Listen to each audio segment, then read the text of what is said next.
take the low saving economy first, the blue line, its saving rate goes up immediately.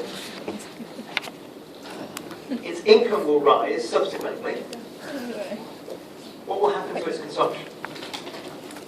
We know C is equal to 1 minus S times income. So what happens to income at this point? Actually, at the time you change the saving rate. What happens to income? It doesn't really change. Therefore, S going up means 1 minus S goes down without yet any corresponding increase in Y. So consumption must go which way? Must go down.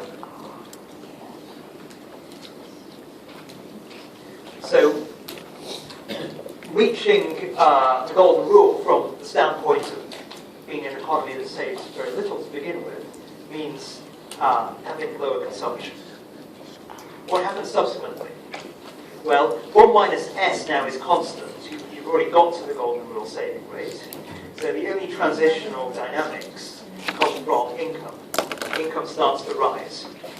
Consumption is proportional to income.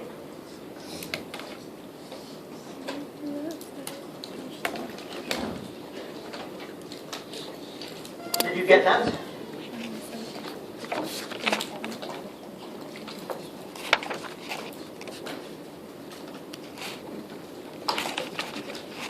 So what do you sacrifice? Is there a price to pay? Getting to the golden rule, once you've got there, of course, is great. The consumption is high. Getting there, unfortunately, involves having less in the near term than you would otherwise have had if you hadn't bothered increasing your saving rate. You've lost this amount. That's your sacrifice.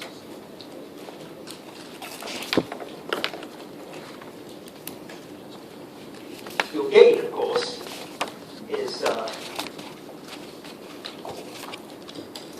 this bit.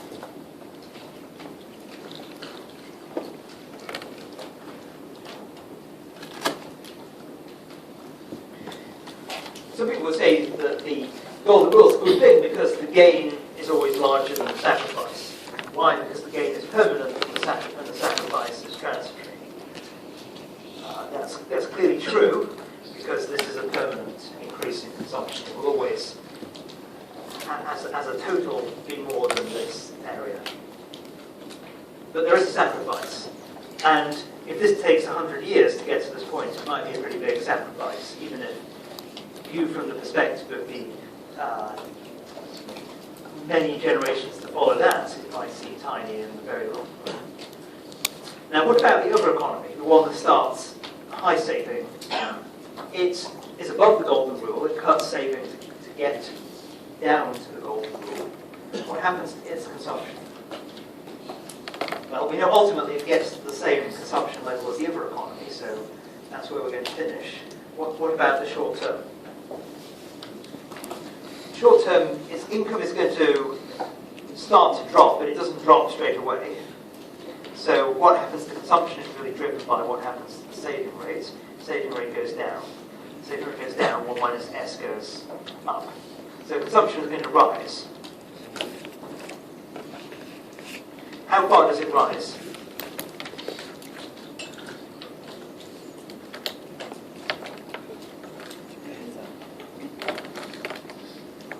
Do we stop here and then converge like that? We could conceivably do this and converge like that. Would that be correct? Or should we do the conversions like this? Wouldn't be needed to answer this question, but in another context it might help to be able to understand why what I've drawn in red is the correct answer. So why is it that consumption actually rises by more in the short run, it will in the long run? Well, we know once you've adjusted the saving rate, what will happen to C between the short and the long run is entirely due to what happens to Y. We know Y is going to fall.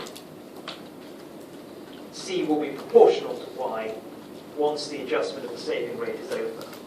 So C will be falling as you approach the long run. So actually the short-term benefit is actually even greater than the long run. There's obviously no sacrifice. If anything, there's the opposite of a sacrifice in the short term. The short term is even better than the long term. No sacrifice and short run better, which is even better.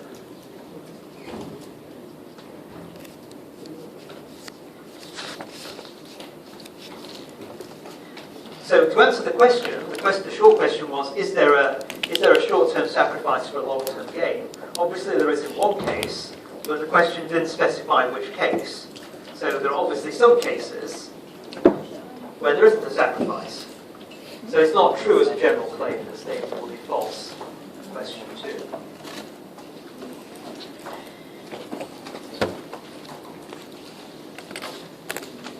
So intuitively, the sacrifice, the absence of sacrifice and the better short-run consumption comes from the fact that you can actually run down the capital stock, which allows you to consume even more than you're going to have left over to consume in the long run.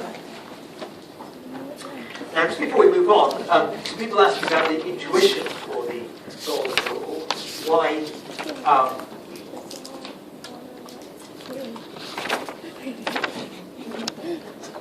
By going back to the original diagram, we have this criterion that the marginal product has to equal the depreciation rate plus population growth.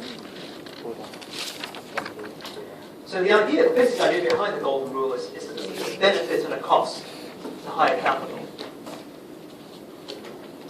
So let me put the other picture back just in case you're trying to copy it down, but I'm just talking through why the golden rule is found by where the marginal product capital equals depreciation and population growth. So the marginal product capital is a benefit from investing, or if you like, saving more. It gives you higher output, it gives you more resources. However, we are concerned with, will you be able to use those resources to raise consumption permanently? The key thing is permanently. If you were to raise consumption permanently by adding to the capital stock, you have to think about how you're going to maintain the capital stock at its higher level. Because it's not sufficient just to save once, acquire some capital, that capital is going to depreciate in the future. You need to take account of the cost of keeping the capital stock higher. That cost is delta in terms of depreciation, but also if you think about what's needed to permanently keep income higher, income per person higher, it's also that the capital stock has to grow with the population. So you need to also add end units together with the delta to cover the worn out capital to keep the capital labor ratio constant. If the marginal product of capital does not even cover depreciation plus population growth, what you'll be adding to output will actually be less than what it's costing you to maintain the capital stock. And that would mean, of course, there's even less left over for consumption than there was before. If, on the other hand, the marginal product of capital was greater, delta plus n, you could invest, you could maintain your investment in place permanently, and you can still have some resources left over to allow you to consume more permanently. In that case, it would make sense to increase the capital stock. It makes sense to stop increasing the capital stock when you've got exactly to this point. There, the benefit is exactly balanced, the margin with the cost. Going any further would be making you worse off, but not going that far in the first place would make you worse off as well. So you want to stop. Go to this point and stop at that point. Okay, that's the golden rule. We've got a little bit of time. Some of you have asked me to talk about the question on consumption. Consumption choice, the long question number 11. You certainly won't cover it all in the next 20 minutes, but we can make a start of it.